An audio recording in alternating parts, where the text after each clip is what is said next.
Fromwell. I'm a sophomore at Bryn Mawr College. My name is Rebecca Schlochterman. I am a Temple student and I'm 19. We've been friends since 8th grade, which is about 5 years now. I believe that there are spirits and ghosts and demons, and that they exist alongside us, and that they help us to communicate with each other and to communicate with us. And I think like you can do that through tarot and through a Ouija. So tarot, you basically have a deck of cards. There's 4 different like suits or whatever. There's like the cups, which represents like emotional like answers. There's the swords, which represents like intelligence. Pentacles, which is usually relating to like finance.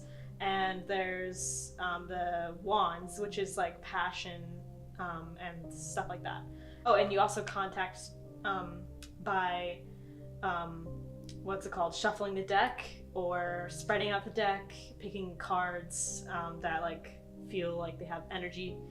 And then the Ouija, you need a board with the alphabet on it with yes and no, and then the numbers 1 through 10. You'd also need a planchette, and you need probably like 3 or more people in order for it to actually work. We first talked to this spirit called Herrig. We asked his age, and Herrig is 24. He's an adult male. He's a spirit who's like kind of lives in this house. He stated that what he's doing is that in the afterlife, he's like trying to help spirits find themselves, that help them like contact people. There wasn't any malicious, like we asked multiple times if this spirit was kind, if the spirit wanted to hurt us, if the spirit like knew us and stuff like that. How I feel like Herrig was real, or how the spirit was real to me, that when we were playing and all of our fingers were on the planchette, Herrig spelled out, "Is Kim okay?" And so Kim's my mom's name, and I wouldn't call my mom Kim, my sister wouldn't, and my friends wouldn't.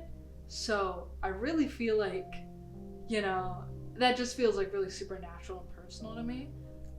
What can go wrong? I would say feeling dizzy, maybe getting a headache, like physically feeling heavy, like something's on your back as well. That's also another common experience people have.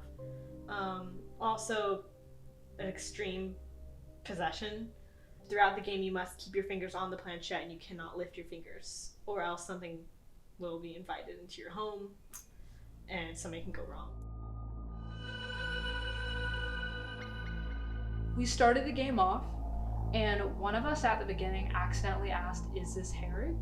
Started asking questions like, "Are you friendly?" and it wouldn't answer.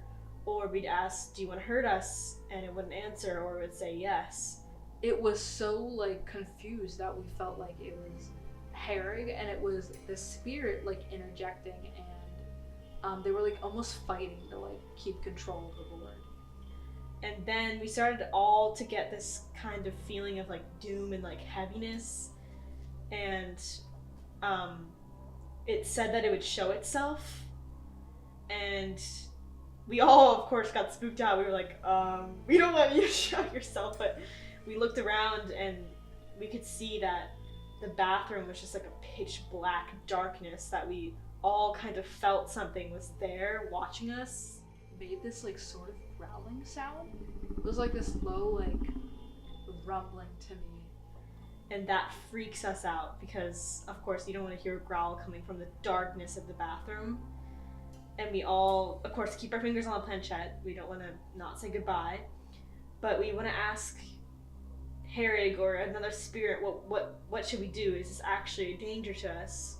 So we say goodbye and we bring out the tarot and we ask, what should we do? Should we leave?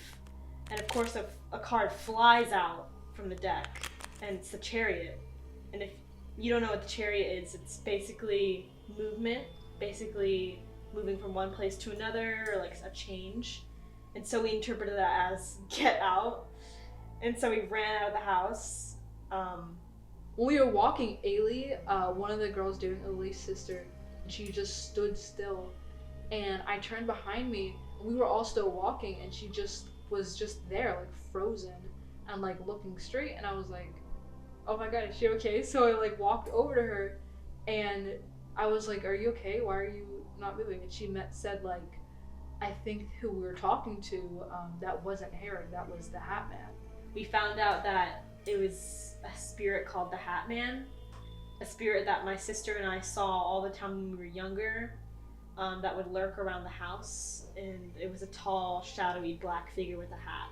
The Hat Man is a common spirit that people see in their dreams, yes, also in real life, and I think the connotations is that it's an evil kind of entity that kind of is like, kind of almost like the Grim Reaper kind of in a way, kind of like an entity that like represents death, and so we were very scared that we had that in our house that we were talking to.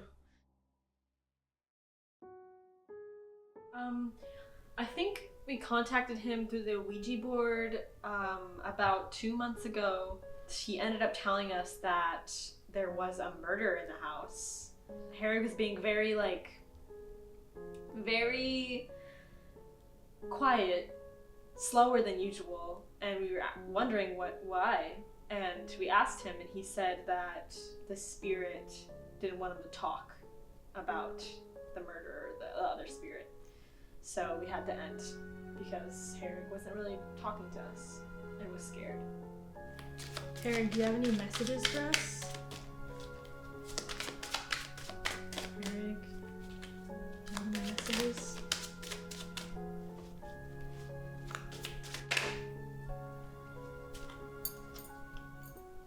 We have the Queen of Wands in reverse. It means someone who's not very passionate about something. Someone who's probably struggling to trust their intuition about starting something new.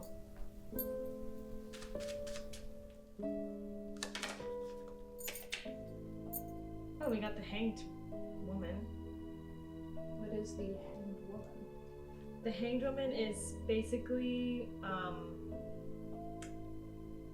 what is the Hanged Woman? It's an interesting card.